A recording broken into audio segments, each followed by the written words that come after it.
RRR తర్వాత NTR announce చేసిన సినిమాలపైనే world wide గా ఉన్న మూవీ లవర్స్ ఫుల్ ఫోకస్ పెట్టారు. RRR సినిమాలో ఎన్టీఆర్ చేసిన పర్ఫార్మెన్స్ ను చూసి యావత్ సినీ ప్రపంచం ఉర్రూతలూగింది. విశ్వవ్యాప్తంగా అందరూ ఎన్టీఆర్ నామాన్ని జపించారు. ఈ సినిమాతో వచ్చిన క్రేజ్ ను దృష్టిలో ఉంచుకొని ఎన్టీఆర్ కూడా అన్ని పాన్ ఇండియా సినిమాలే కమిట్ అయ్యాడు. పక్కా ప్రణాళికతో కొరటాల శివ డైరెక్షన్లో దేవరను బాక్సాఫీస్ బరిలో దింపాడు. దేవర కలెక్షన్ల ఊచకోతకు బాక్సాఫీస్ ఉలిక్కి పడుతోంది.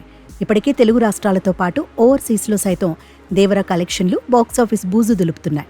అయితే దేవర లోకం నుంచి మూవీ లవర్స్ బయటికి రాకముందే ఎన్టీఆర్ ప్రశాంత్ నీల్ కాంబోలో రానున్న డ్రాగన్ సినిమా గురించి ఓ వార్త ఫిలిం నగర్లో తెగ చక్కర్లు కొడుతోంది.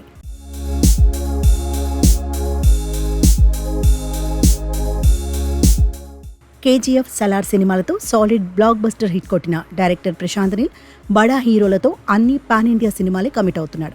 ఎప్పుడైతే ఎన్టీఆర్తో ప్రశాంత్ నీల్ సినిమా వస్తుందని తెలిసిందో అప్పటి నుంచి ఈ ప్రాజెక్ట్ కోసం ఎంటైర్ వరల్డ్ ఈగర్గా వెయిట్ చేస్తోంది. ప్రస్తుతం వీరి కాంబోలో వచ్చే సినిమాకు డ్రాగన్ టైటిల్ ప్రచారంలో ఉంది. ఇక ఇప్పుడు కలెక్షన్లతో దేవర బాక్సాఫీస్ను బెంబేలెత్తిస్తుండటంతో మరోసారి వీరి కాంబోలో తెరకెక్కే డ్రాగన్ సినిమా తెరపైకి వచ్చింది. దేవర ఎవరూ ఊహించని విజయం అందుకోవడంతో ఎన్టీఆర్ డ్రాగన్ సినిమాపై ఫోకస్ పెట్టినట్టు ఫిలిం నగర్లో గుసగుసలు వినిపిస్తున్నాయి. ఇంకా సినిమా షూటింగ్ ప్రారంభం కాకముందే సినిమాపై పలు కథనాలు ప్రచారంలోకి వచ్చాయి. ఈ సినిమాలో ఎన్టీఆర్ సరసన రుక్మిణి వసంత్ హీరోయిన్గా నటిస్తుందని వార్తలు వినిపిస్తున్నాయి. సినిమా కథ బంగ్లాదేశ్ నేపథ్యంలో ఉంటుందని, ఆంధ్రప్రదేశ్ నుంచి బంగ్లాదేశ్కు మైగ్రేట్ అయిన తెలుగు వారికి సంబంధించిన కథతో ఈ సినిమా ముడిపడి ఉంటుందని తెలుస్తోంది. ఎన్టీఆర్, ప్రశాంత్ నీల్ ఇద్దరి కెరియర్లోనూ కమర్షియల్గా డ్రాగన్ సినిమా ప్రయోగాత్మక చిత్రంగా ఉంటుందని ఫిలిం నగర్లో టాక్ బలంగా వినిపిస్తోంది. ఇకపోతే 2026 సంక్రాంతి టార్గెట్గా ఈ చిత్రం తెర మీదకు రానున్నట్లు తెలుస్తోంది.